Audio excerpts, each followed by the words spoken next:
Doctor Omar പറയാനൊന്നുമില്ലല്ലോ. ഒരു minute. അല്ല, പറയാനുണ്ട് എന്ന് പറയണ്ടെങ്കിൽ എണ്ണം അദ്ദേഹം പറയുന്നത് അദ്ദേഹത്തിന് നേരിട്ട് അറിയാം. ഞാൻ നേരിട്ട് ബംഗ്ലാദേശിൽ പോയിട്ടില്ല. അദ്ദേഹം എപ്പോഴാണ് നേരിട്ട് ബംഗ്ലാദേശിൽ പോയെന്ന് അറിയില്ല. പിന്നെ അദ്ദേഹം പറയുന്നത് അദ്ദേഹത്തിന്റെ എക്സ് മുസ്ലിങ്ങളുടേതാണെന്നാണ്. ഇത്രയും വിശ്വസിക്കാൻ പറ്റാത്ത, ഞാൻ RSS വിശ്വസിക്കാൻ, ജനം TV വിശ്വസിക്കാൻ, റിപ്പബ്ലിക് TV വിശ്വസിക്കാം. ഈ എക്സ് മുസ്ലിങ്ങൾ അത്ര വിശ്വസിക്കാൻ പറ്റാത്ത, അല്ല ബംഗ്ലാദേശ് ആവും. നിങ്ങൾക്ക് പരിചയമുള്ള ആളുകളൊക്കെ അവിടെ ബോഡി കൗണ്ട് എടുത്താണല്ലോ. BBC മാത്രമാണ് ആധികാരികം എന്ന ആ ഒരു ബോഡി കൗണ്ട് എടുത്താണ് പറയുന്നത്. ചിന്ത മാറ്റുക പ്ലീസ്. ഞാൻ പറയുന്നത് ലോകത്തിൽ ലോകത്തിലെ ഏറ്റവും ലോകത്തിലെ ഡിപ്പെൻഡബിൾ ആയ ഇത്തരം കണക്കുകളിൽ ഡിപ്പെൻഡബിൾ എന്ന് പറയുന്ന BBC പോലുള്ള മാധ്യമങ്ങളെ പറഞ്ഞു. മോശം എന്നുള്ളത് നിങ്ങൾ ചെയ്യുന്ന വളരെ മോശമായിട്ട് എനിക്ക് തോന്നും. ഞാൻ ചെയ്യുന്ന മോശമായിട്ട് നിങ്ങൾക്ക് തോന്നും. അതൊന്നും പ്രശ്നമില്ല. ഇത് ഏറ്റവും ലേറ്റ് നിങ്ങൾ പറയൂ, എന്തിനാണ് അവിടുത്തെ നാഷണൽ ഹ്യൂമൻ റൈറ്റ്സ് കമ്മീഷൻ അവിടെ രാജിവെച്ചിറങ്ങിയത്? എന്തിനു വേണ്ടിയിട്ടാണ് നിങ്ങൾ പറയൂ? അതിനുശേഷമുള്ള ഏത് കണക്കാണ് വിഷയം? Okay please Aravi Babu.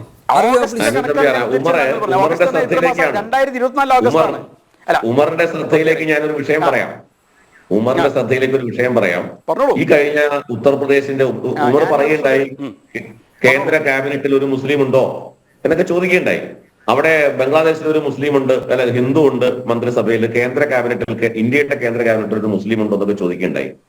അപ്പോ അത് ഞങ്ങൾ ചരിത്രത്തിൽ ഒരുപാട് കണ്ടിട്ടുണ്ട്. കാരണം ഔറംഗസീബിന്റെ സേനാനായകൻ രാജാ ജയസിംഹനായിരുന്നു. അദ്ദേഹമാണ് ഹിന്ദുക്കളെ കോട്ടക്കൊല ചെയ്യാൻ ഔറംഗസീബിന് നേതൃത്വം കൊടുത്തതാണ്. അപ്പോ അത്തരത്തിലുള്ള സംഭവങ്ങൾ ഞങ്ങൾ ചരിത്രത്തിൽ ഒരുപാട് കണ്ടിട്ടുണ്ട്. പക്ഷേ ഈ ചരിത്രപരമായ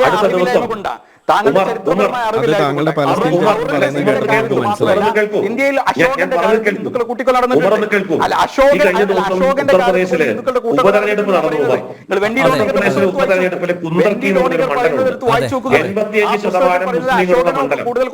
കുന്തർക്കി എന്ന് പറയുന്ന ഉത്തർപ്രദേശിലെ 85% മുസ്ലിങ്ങളുള്ള മണ്ഡലത്തിൽ അവിടെ 1,44,000 വോട്ടിന്റെ ഭൂരിപക്ഷത്തിന് അവിടെ ഈ ഉമർ പറയുന്ന ഈ മുസ്ലിം വിരുദ്ധനായിട്ടുള്ള ആളെ മുസ്ലിങ്ങൾ വോട്ട് ചെയ്ത് അങ്ങ് ജയിപ്പിച്ചു.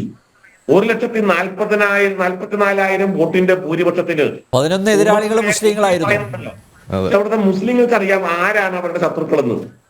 ഈ സാധാരണ മുസ്ലിങ്ങൾ ഇപ്പൊ കാര്യം മനസ്സിലാക്കി വരികയാണ്.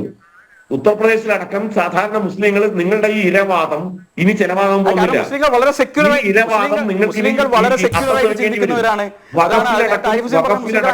മുസ്ലിങ്ങളെ എങ്ങനെയാണ്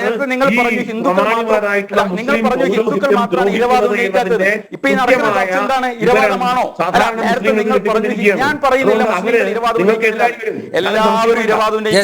കേരളത്തിലെ മുസ്ലിങ്ങളും താമസിയാതെ മാറി ചിന്തിക്കും. സമയപരിമിതി കൊണ്ട് ചർച്ച അവസാനിപ്പിക്കുകയാണ്. നമ്മുടെ സഹോദരങ്ങളെ അയൽരാജ്യത്ത് കശാപ്പ് ചെയ്തിട്ടും ഭാരതത്തിലെ പ്രതിപക്ഷ പാർട്ടികൾ കുറ്റകരമായ മൗനം പാലിക്കുകയാണ്. UP-യിലെ സംബലിൽ മസ്ജിദ് സർവേക്കെത്തിയ ഉദ്യോഗസ്ഥരെ ആക്രമിച്ചവർക്കെതിരെയുള്ള പോലീസ് വെടിവെപ്പ് തലക്കെട്ടാക്കിയ പത്രമാധ്യമങ്ങളൊന്നും തന്നെ ബംഗ്ലാദേശിലെ ഹിന്ദു വംശഹത്യയോ സ്വാമിയുടെ അറസ്റ്റോ ഒരു കോളം വാർത്ത പോലും ആക്കുന്നില്ല. ഇവരുടെയൊക്കെ ഹൈന്ദവ വിരുദ്ധത ഇനിയെങ്കിലും തിരിച്ചറിയുക. ജനൻ